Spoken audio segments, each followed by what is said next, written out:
Now y'all know I love me some environmental storytelling. Sometimes in The Last of Us, the most powerful stories aren't told by cutscenes or dialogue. They're hidden away in the world itself. A rusty boat, a locked door, scribbled rules on a wall, notes from someone you'll never meet but can't stop thinking about. In this video, we're following one of those stories. First, we're gonna tell the story the way it's told to us, piece by piece as Joel and Ellie find it. Then we're going to rewind, line up all of the evidence, and reconstruct the full rise and fall of the sewer community in chronological order. Who Ish was, how he built a refuge, and why it collapsed.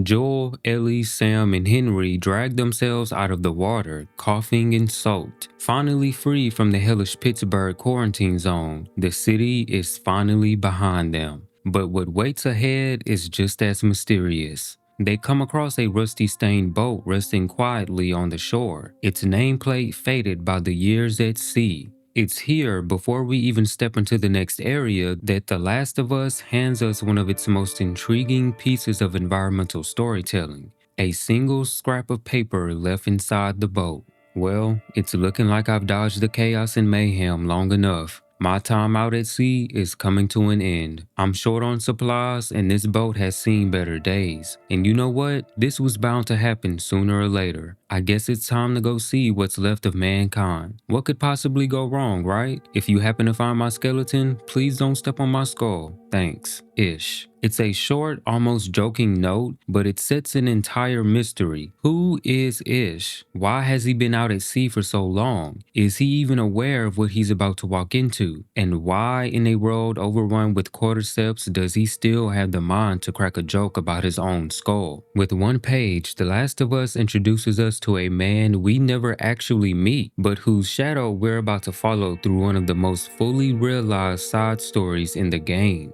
Joel and company push on, finding a large sewer pipe built into a nearby cliff. Henry reassures everyone it'll go all the way to the radio tower. It's just a shortcut, or so it appears. Once inside, the walls close in. The sewers smell damp, echoing with drips and scuttles. In this gloomy domain, we find our second clue, another note from Ish. I'm gone for a few months and the world doesn't waste any time going to shit. Everywhere you turn, there are infected and non-infected trying to kill you. Mankind is back to the food chain, baby. I'm kind of shocked I've survived this long. These sewers seem pretty safe. Limited exits and entrances make it easier to defend. I might not be tough, but I am quick. Maybe I just need to bide my time down here until it all gets sorted up there. I think I'll become a sewer mole man for a while. Wish me luck. It's another flash of dark humor. Humanity back on the food chain, Ish calling himself a mole man, but the details matter. He's shocked at how fast everything has collapsed. He's looking for safety underground, and he's already weighing whether he can stay hidden until the chaos is over. We can start to picture Ish as a skinny, quick-thinking survivor who jokes about the apocalypse even as he dives into it.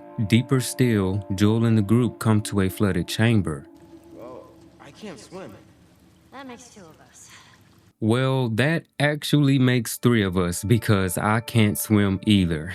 Joel takes a detour to get everyone across, and in that detour, we stumble on a third note. This one changes the tone just a bit. Yesterday, I met with some people who did not want to shoot me on sight. They had kids with them and they seemed pretty scared. I almost told them about this place. What if they're like the others? You know what? I don't care. What's the point of surviving if you don't have someone to laugh at your corny jokes? Tomorrow, I'm going to search for them, see if they want to join me in here. This is the first time we see Ish reaching out. Up till now, he's been a lone wolf with a bunker mentality. But here, he decides to take a risk, to bring strangers, including children, into his hidden refuge. Truthfully, this entire room characterizes Ish as your ideal survivor. Smart and efficient. Even though Ish is in the sewers, there seems to be a good place nearby for looting. Around the room, we can see his setup. Sleeping bags, buckets, and supplies lined up neatly. He's in a hard-to-reach area, which makes it hard to attack. Not only does that protect you from infected, but from your fellow man.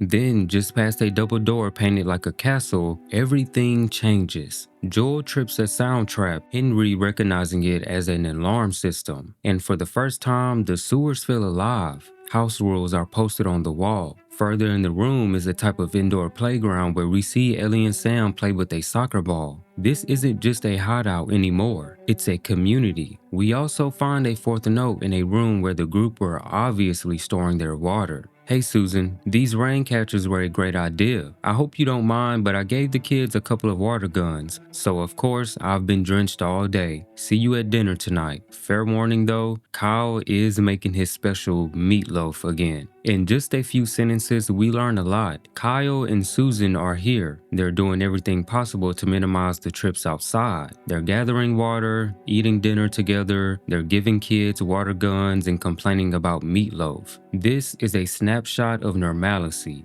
a hidden pocket of life in a dead world. But then we round another corner to a grim scene. The words "they didn't suffer" are drawn on the floor near a cluster of small skeletons. A new note lying nearby. We're trapped. I think everyone else is dead. Some of the little ones are with me. I got infected pounding at the door. I don't know how long we'll hold out. If Fish and the others are alive, maybe they can reach us. They have to reach us. If it comes down to it, I'll make it quick. Kyle. Jesus. So it looks like everything eventually went to shit. Infected have somehow gotten in and the survivors are scattered. Kyle is holed up with children infected clawing at the door, deciding on mercy over a gruesome death. Suddenly, all those rules, alarms, and rain catchers look fragile. The deeper Jewel goes, the more we see the bones of the community, literally. After having a nasty run-in with a boatload of stalkers, we can see that this area was obviously the main living quarters for the settlement. They had room for literally everything. There's a kitchen, a ton of beds, toiletries, showers, and even a classroom. There's also a drawing left behind, Danny and Ish, our protectors, written in a child's hand. This was a real society with routines and roles, and it's gone. Finally, our group scrambles through a big fight with Joel and Henry barely making it through a blocked door. When they finally emerge into the daylight, Sam brings their attention to a warning drawn on the wall. Look at this. Oh, are you fucking kidding me? Thanks for the warning on the other side, guys. Behind them lies only the ravaging sounds of infected. Ahead of them, a quiet suburban neighborhood, and scattered through its houses, the last scraps of paper tying Ish's story together.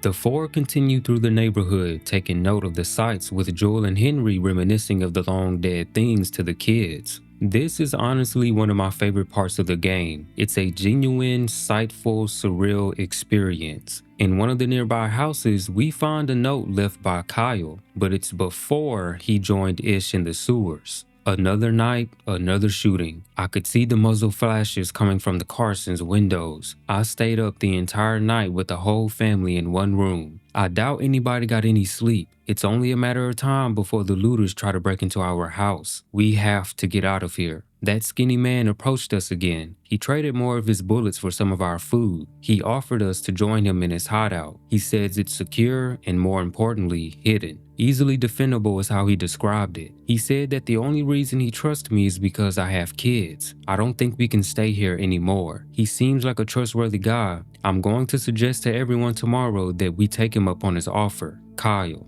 The looting note tells us how this is where Kyle and his family were settled down at before and during the outbreak. Looting obviously had become a pretty big problem in the neighborhood, coupled with the shooting coming from the neighbors. I honestly don't think I can really blame Kyle and his family for choosing the sewers. Well, that wasn't a good idea, now was it? As our group keeps moving through this heavenly landscape, we find the final note that puts the pieces all together. One open door. That's all it took. One of us forgot to close a door and a horde of those monsters entered our camp. We shut them in there and wrote a warning on the outside. Susan and a couple of the kids are with me. As far as I know, we're the only survivors. I had to hold Susan so she wouldn't run back in there, go back for the bodies. It's just too dangerous. She lost her children and I have no clue what to say to her. Every part of my being just wants to give up. It'd be so easy to surrender to this world. I can't do that though. I have too much faith in humanity. I've seen that we're still capable of good. We can make it. I have to stay strong for her. And that's where our mystery stands as players first experience it. A trail of breadcrumbs, each note a little window into Ish's life, from his boat to his bunker to his downfall. We never meet him, but we can feel his presence. Up until now, we've experienced Ish's story the way Joel, Ellie, Sam, and Henry do, in fragments, one note at a time. But when you take all those scraps of paper and line them up, a single heartbreaking timeline comes to your view. Let's rewind and tell it the way it actually happened. Our first glimpse of Ish is of a man who has spent the outbreak at sea. In his boat note, he writes like a person who's been isolated from the chaos. It's looking like I've dodged the chaos and the mayhem long enough. My time out at sea is coming to an end. If you happen to find my skeleton, please don't step on my skull. Thanks. It's grimly funny, but it's also telling. He's short on supplies, his boat is deteriorating, he doesn't even know what's left of humanity on land. This is a man about to step ashore and walk blind into the apocalypse. Once on land, Ish discovers just how bad things have gotten. In his sewer note, he says he's been gone only a few months and already the world has collapsed. Infected everywhere, people killing each other, mankind is back to the food chain, baby, he jokes. He's not tough, but he's quick, and that quickness leads him to the sewers, a labyrinth with limited entrances and exits. Easy to defend, easy for strangers to get lost in. He decides to wait it out underground like a sewer mole man until things sort themselves out above. While Ish is settling in, another story is unfolding in the suburbs. Kyle, his family, and his neighbors are still trying to live in their houses. In his looting note, Kyle writes, "Another night, another shooting. It's only a matter of time before the looters try to break into our house." That skinny man approached us again. He offered us to join him in his hideout. He says the only reason he trusts me is because I have kids. This fills in a key gap. Ish is making contact with survivors topside, trading bullets for food. He's scouting for people to join him, but he is cautious, trusting only because Kyle has children. For Kyle, the neighborhood is disintegrating and Ish seems like the safest option. Back underground, Ish wrestles with his own instincts. In the trading node, he says, "Yesterday I met with people who didn't want to shoot me on sight. They had kids with them and they seemed pretty scared. You know what? I don't care. What's the point of surviving if you don't have someone to laugh at your lame jokes? Tomorrow, I'm going to search for them." This is the turning point. Ish takes the risk. He brings Kyle, Susan, their kids, and eventually a few others into the sewers. What was a hideout for one becomes a refuge for many. The Raincatcher note gives us a glimpse of daily life once the community is up and running. "Hey Susan, these Raincatchers were a great idea. I gave the kids a couple of water guns. See you at dinner tonight. Fair warning though, Kyle is making his special meatloaf again." This isn't just survival, it's normalcy. They're minimizing trips outside, collecting water, eating meals together. The kids have toys, there's a kitchen, showers, sleeping quarters, even a classroom. We also see a child's drawing of Danny and Ish, evidence that Ish has become more than just a caretaker. He's a guardian figure. For a moment, the underground life works. Then, everything unravels as we find Kyle's cornered note. "We're trapped. I think everyone else is dead. Some of the little ones are with me. I got infected pounding at the door. If Ish and the others are alive, maybe they can reach us. If it comes down to it, I'll make it quick."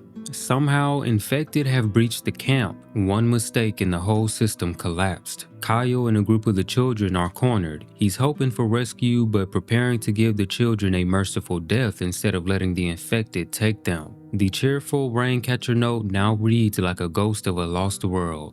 Finally, Ish himself resurfaces in the survivor's note to give us the end of a book. One open door. That's all it took. We shut them in there and wrote a warning on the outside. Susan and a couple of the kids are with me. As far as I know, we're the only survivors. She lost her children. Every part of my being just wants to give up. I can't do that though. I have too much faith in humanity. We can make it. I have to stay strong. This is the bookend. Ish's community, his experiment in rebuilding, has been gutted. He's alive, but only with a handful of others. Susan's children are gone, Ish having to hold her back from running into danger. Yet even now, he refuses to surrender to the despair. After everything, he still believes people can be good.